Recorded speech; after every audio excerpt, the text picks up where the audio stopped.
So hello everyone, 71 lecture series में आपका फिर से स्वागत है। और आज हम लोग 40वें क्वेश्चन के साथ जुड़ रहे हैं। एक बहुत इंपॉर्टेंट डिस्कशन जो है वो स्पीकर के अराउंड चल रहा है पिछले काफ़ी समय से, और ये एलिगेशन ऑपोजिशन के द्वारा लगाया गया कि स्पीकर जो है वो अपना ड्यूटी पार्शियली मतलब इम्पार्शियली नहीं कर रहे हैं और कहीं ना कहीं बायस्ड या पार्टीशनशिप उनके रोल में दिख रहा है। और हम जब पार्लियामेंट्री डेमोक्रेसी की बात करते हैं तो स्पीकर का रोल काफ़ी इंपॉर्टेंट हो जाता है। तो उसी कॉन्टेक्स्ट में हम लोग समझेंगे कि critically examine the role of speaker in upholding parliamentary democracy. तो पार्लियामेंट्री डेमोक्रेसी को अपहोल्ड करने में स्पीकर का जो रोल है उसको क्रिटिकली एग्जामिन करना है। ठीक है, अब देखिए इस पर्टिकुलर क्वेश्चन का जो स्ट्रक्चर होगा वो कैसे होगा। तो आप इंट्रोडक्शन में जो स्पीकर का पर्पस है उस पार्ट से स्टार्ट कर सकते हैं कि क्या इंपॉर्टेंस ये रोल प्ले करता है। उसके बाद आप जब बॉडी पार्ट पे जाएंगे तो आपको सबसे पहले इनको दिखाना है स्पीकर के बारे में अबाउट हाउ मतलब ये पार्लियामेंट्री जो डेमोक्रेसी है उसको अपहोल्ड करने में इनका क्या कंट्रीब्यूशन है, कैसे ये अपहोल्ड करते हैं वो वाला एस्पेक्ट दिखाएंगे। Basically the positive side of a speaker.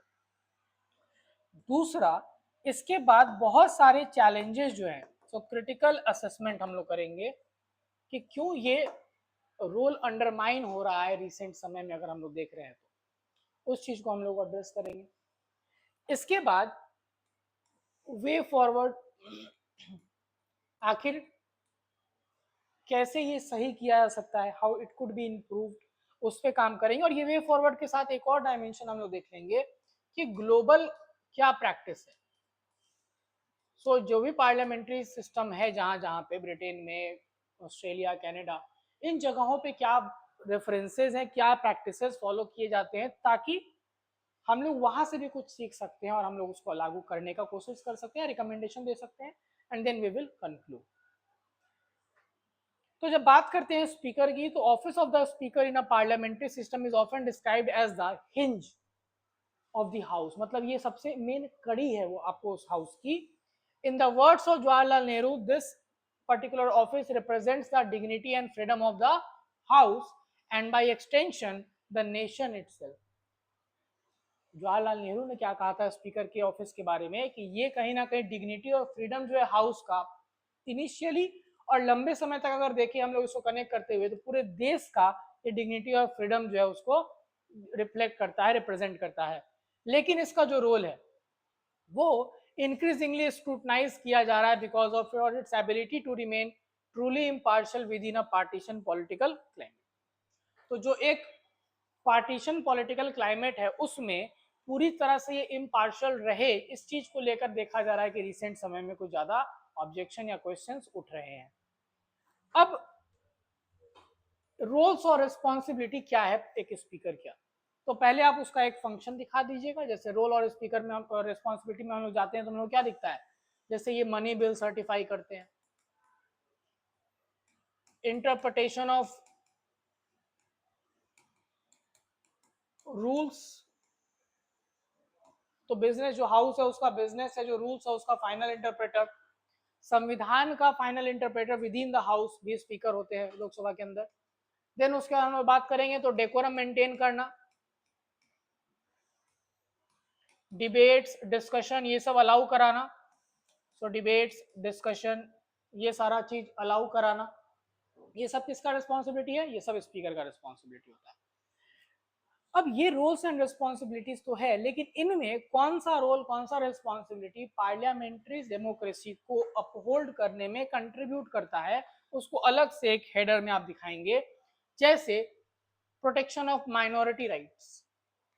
Protection of minority rights कैसे, देखिए डेमोक्रेसी में सबसे इंपॉर्टेंट क्या है, डेमोक्रेसी में सबसे इंपॉर्टेंट है कि जो माइनॉरिटीज हैं, मतलब जो लोग अपोजिशन में हैं, जो लोग कम, ऑब्वियसली बात रूलिंग पार्टी तो रूल कर रही है, लेकिन जो बाकी बचा तबका है उसका रिप्रेजेंटेशन कितना ज्यादा इंपॉर्टेंटली इंश्योर हो रहा है वो बहुत जरूरी है।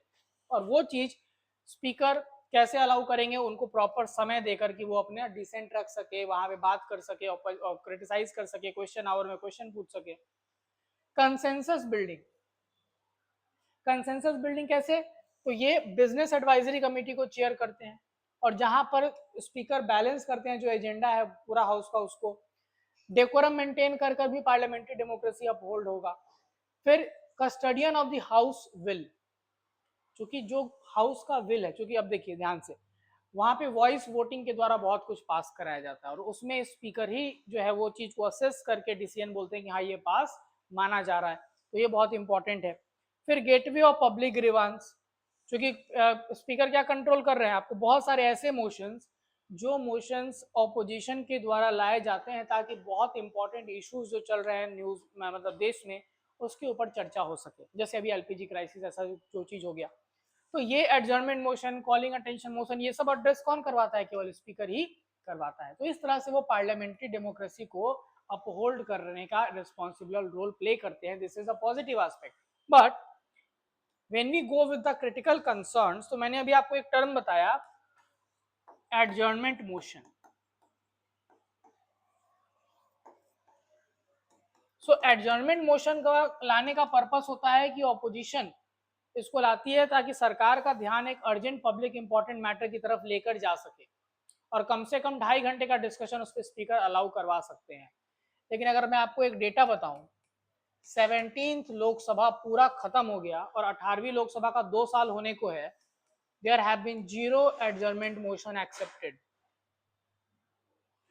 तो यहां पे समस्या दिख रहा है। दूसरा, जो डिस्कशन है बिल्स के ऊपर, वो काफी ज्यादा कम हो गए हैं। तो 17वीं लोकसभा का डेटा ये कहता है कि जो बिल का डिस्कशन है उसमें ये देखने को मिल रहा है कि 34%, 35% इन लोकसभा जो बिल्स थे, 35% बिल्स जो थे वो 1 घंटे से कम के डिस्कशन पे पास हुए हैं लोकसभा में। यानी कि ये क्या दिखला रहा है कि स्पीकर इस चीज को लेकर बहुत ज्यादा वेटेज नहीं एलोकेट कर पा रहे हैं कि प्रॉपर हेल्दी डिस्कशन भी हो, क्या चीज के ऊपर? बिल्स के ऊपर। Plus with respect to anti defection law, तो 10 शेड्यूल में एक एलिगेशन देखा जाता है कि रूलिंग पार्टी के फेवर में, यानी कि जब कोई ऑपोजिशन पार्टी से डिफेक्ट करने वाला एग्जांपल होता है तो वहां पे वो डिस्क्वालिफिकेशन डिले कर देंगे, और जब कोई रूलिंग पार्टी की तरफ से कुछ गलतियां होती है तो वहां पर अगर आप देखेंगे तो वो एक्सेप्टेंस नहीं होता है। तो एंटी डिफेक्शन लॉ को लेकर भी उनका पार्टीशन रोल दिख रहा है टुवर्ड्स द रूलिंग पार्टी। ठीक है, जैसे हिमाचल प्रदेश के स्पीकर ने राज्यसभा के इलेक्शन में क्रॉस वोटिंग करने के लिए कुछ एमएलए को डिस्क्वालीफाई कर दिया था, जबकि कोर्ट ने कहा कि वहां पर तो पार्टी व्हिप का ऑर्डर अप्लाई ही नहीं होता है, आप डिस्क्वालीफाई कैसे कर सकते हैं? तो ये सारा का सारा कंसर्न आपको यहाँ पे देखने को मिल रहा है कि डिबेट प्रॉपर नहीं। फिर टाइम, ऐसा भी कंप्लेन एलिगेशन दिया जा रहा है कि टाइम एलोकेशन नहीं होता है। प्लस अभी रिसेंट आप एग्जांपल दे देंगे, प्राइम मिनिस्टर जो मोशन ऑफ थैंक्स था उसमें एब्सेंट हो गए, और स्पीकर ने क्या जस्टिफिकेशन दिया कि उनके जान को खतरा था लोकसभा के अंदर। अब ऑब्वियसली बात है, आप समझ सकते हैं कितना ही ये इरेशनल ये है, जस्टिफिकेशन है। तो स्पीकर वहां पे उनको प्रोटेक्ट करते हुए दिख रहे हैं। तो ये सारा का सारा क्रिटिकल कंसर्न अटैच्ड है, और उसका मेजर रीजन क्या है कि ये रूलिंग पार्टी के एक्टिव मेंबर होते हैं। अब क्या कर सकते हैं हम लोग आगे? तो यूके वाला संविधान अप्लाई करिए, यूके का कन्वेंशन, पहला चीज, जहां पर कहा जाता है an speaker is always a speaker, मतलब जो भी आदमी स्पीकर बन जाएगा वो कंपलसरी रिजाइन करेगा। जो भी स्पीकर बनेगा वो क्या करेगा? कंपलसरी रिजाइन करेगा। क्या चीज से? अपने पर्टिकुलर पॉलिटिकल पार्टी से। तो वो हम लोग अपना सकते हैं। दूसरा, जो सुप्रीम कोर्ट ने कहा था केशम मेघचंद्र केस में कि स्पीकर से ये पावर 10 शेड्यूल वाला छीन कर एक इंडिपेंडेंट ट्राइब्यूनल को दे देना चाहिए, या फिर इलेक्शन कमिश्नर को। और एक कूलिंग ऑफ पीरियड आप सजेस्ट कर सकते हैं कि स्पीकर को कोई भी पॉलिटिकल या कोई और ऑफिस लेने से रोका जाए कुछ समय के लिए आफ्टर रिजाइनिंग फ्रॉम स्पीकर, ताकि इससे भी थोड़ा सा ये हो सके कि वो स्पीकर बनने के बाद अपना एक नॉन पार्टीशन रोल प्ले कर सके। ग्लोबली हम लोग अगर कुछ रेस्पॉन्स रेफरेंस देखेंगे तो कनाडा में एक चीज देखने को मिलता है कि जो स्पीकर है वो सीक्रेट बैलेट के द्वारा इलेक्ट होते हैं, ताकि थोड़ा सा इन्फ्लुएंस जो है वो कम हो सके प्राइम मिनिस्टर का। दूसरा, ऑस्ट्रेलिया में क्या देखने को मिला है, जनरली तो वहां पे भी रूलिंग पार्टीज होता है, बट कुछ ऐसे एरियाज मिले जैसे 2011 में, जहां इंडिपेंडेंट या ऑपोजिशन मेंबर को स्पीकर के रूप में इलेक्ट किया गया है। तो इस तरह का भी ये कर सकते हैं कि स्पीकर के केस में भी इलेक्शन थोड़ा सा फेयर रखे। दूसरा, ये कनाडा वाला सही है कि सीक्रेट बैलेट का इस्तेमाल हो, ताकि यहाँ पर चीजें ट्रांसपेरेंट नहीं रहे, इस कारण से इन्फ्लुएंस थोड़ा कम हो सकता है। ठीक है, then you will conclude that speaker is the linchpin of parliamentary democracy. हालांकि ये ऑफिस हिस्टोरिकली प्रोटेक्टेड है from the sanctity of legislature, लेकिन the evolving political culture will require always a shift from a representative of majority to being the conscience of the house।